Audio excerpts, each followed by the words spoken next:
After the massive success of Top Gun Maverick last year and the brilliance of the last film in the Mission Impossible franchise, it seems like there's no slowing down Tom Cruise when it comes to giving us great action blockbusters in the modern era. And for the most part, Mission Impossible Dead Reckoning Part 1 is another home run. It delivers high-octane action, fascinating and relatable story thematics, moments of levity, and big reflections to that very first film in the franchise. In this video, I'm going to be giving you my review for Mission Impossible 7, discussing why I think it's another incredible action film from Tom Cruise, but one that does also have a few issues which bring it slightly below the previous film. There will be minor spoilers for the film in this review, so if you haven't seen it yet, then I'd recommend watching it before checking out this upload. Before I get into it though, if you want to see more videos on upcoming theatrical releases like the latest Mission Impossible,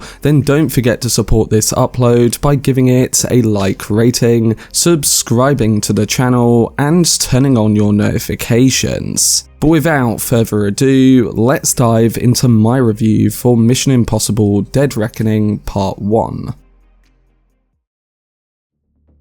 So while I don't think Tom Cruise, Christopher McQuarrie and co have managed to match the heights of the last Mission Impossible or even the thrilling qualities of last year's Top Gun Maverick, the latest Impossible film is still one of the best in the series and entertaining viewing that will satisfy Cruise fans, action fans and fans of these films. There's plenty of plot twists, set pieces and intriguing character interactions to enjoy, and by the end of the movie it builds even more excitement for Part 2. Dead Reckoning Part 1 is essentially focused on Ethan Hunt, considering how he got to this point in his journey, as director Christopher McQuarrie and his co-writer Erik Jendresen come full circle and link back to the original Mission movie. We even have canted shots to remind us of the cinematography in that film, stylistic editing choices, and musical cues to make us remember how Ethan became an agent, along with the price that he's been paying all these years. But most inventively, it seems like the Mission Impossible franchise has taken a page out of what worked so well in Maverick narratively, and they've applied it in a very appropriate way to this particular franchise. In Maverick, we had the theme of whether old school pilots are still needed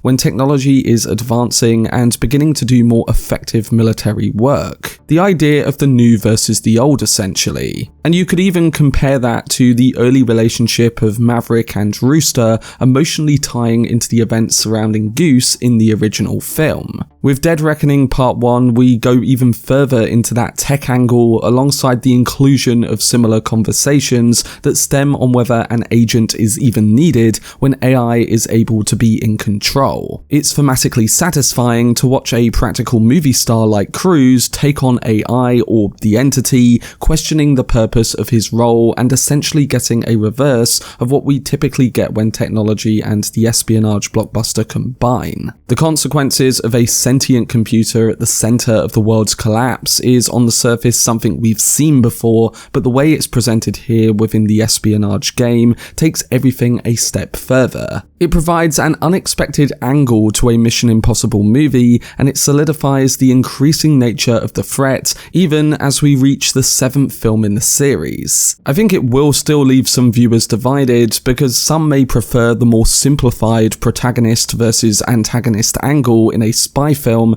but for me, it makes it feel that much larger, more important, and uniquely apocalyptic. And yet it still maintains a threat with a face and someone that links back to Ethan's very origins as an agent. Speaking of Ethan, even when you feel like the film may be trying to present its ideas in an overly complex way, there's no doubting that the commitment of Tom Cruise when playing this character is unmatched. The physicality of his performance and the energy he brings to highly tense action scenes takes what could just be a surface level agent and sells him to us on screen. He puts himself on the line to make these sequences more visceral, and like the last few installments, there's also an added emotional depth depth to everything happening around him. It shows that you can make several sequels in a franchise, build on the central figure, and elevate the way the story is captured all at the same time. But it's not just Cruise that makes Dead Reckoning another great film in the series, because a good half of the supporting roles really shine alongside him as well. When it comes to Hunt's classic crew members,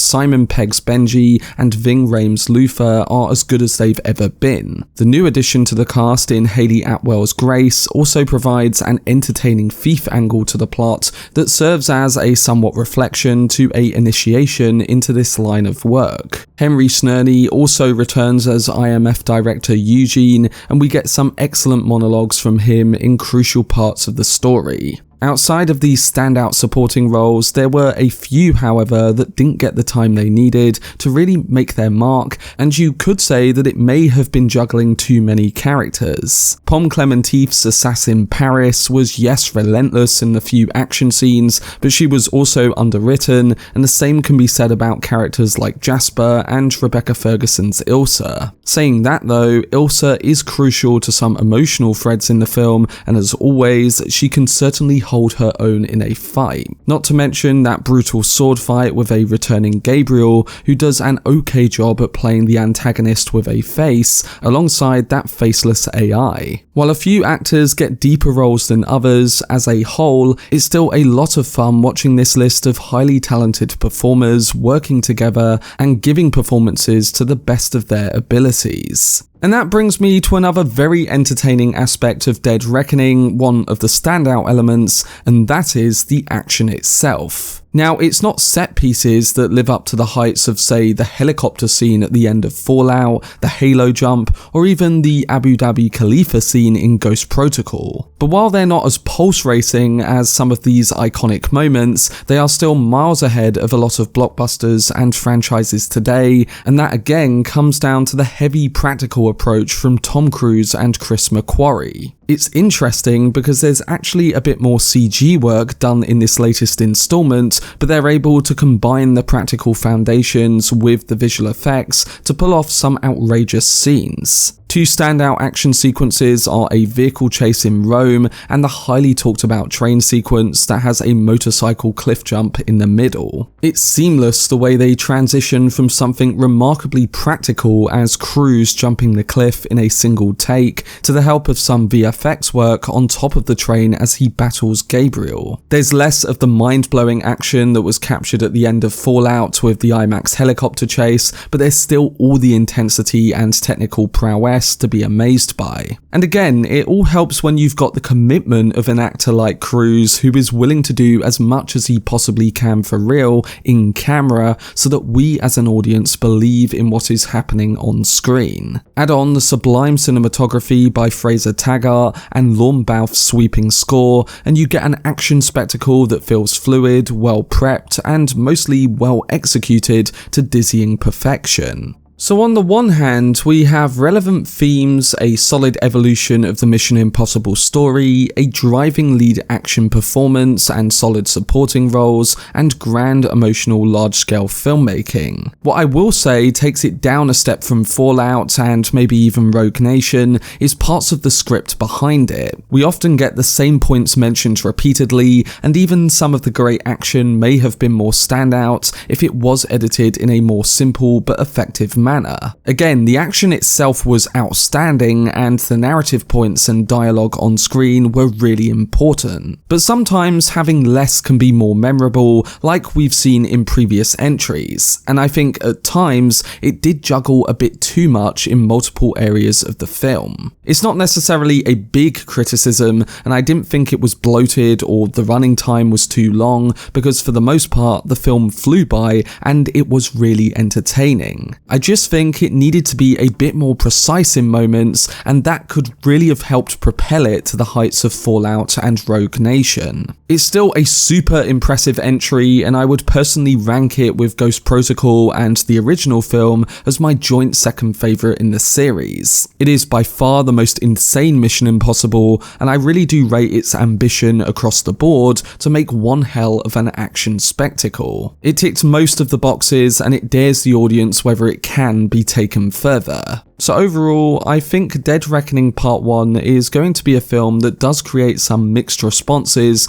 due to some of the large swings it takes at the end narratively and the direction that it's leading us in. But there's enough here to really drive home another great action film from Cruise and McQuarrie, one that also sets up a potential finale that can do some more inventive things in this genre. Fallout set a very high mark, and while I wouldn't quite put it on that level, it still satisfies you on an action level, a storytelling level, an emotional level, and on an entertainment one too. It has to be seen on the biggest screen possible, and I think by the end you'll get a sense that Cruise isn't done when it comes to combining relentless action, a compelling story, and more inventive ideas. But that was my review for Mission Impossible Dead Reckoning Part 1. Part 1 acts as a great first step in this apparent final act of the series, but also as a complete feeling movie in the action, plot, and character arcs it presents. If the next part is the final chapter, then it will be exciting to see how Ethan and his team square off against a faceless threat, and Dead Reckoning Part 1 really makes you feel the weight of that threat, while tying it superbly into the origins of the main character. Again, I don't think it's quite on the filmmaking level or that it reaches the climactic heights of Fallout, but it does come close and is absolutely worth a trip to the theatre to see the thrilling action and more intriguing storytelling. I'm giving Mission Impossible Dead Reckoning Part 1 a rating of 8.5 out of 10. But to those who have already seen the film, what did you think of the latest Mission Impossible starring Tom Cruise, and do you agree that it's another fantastic entry in this franchise? Let me know down below in the comment section.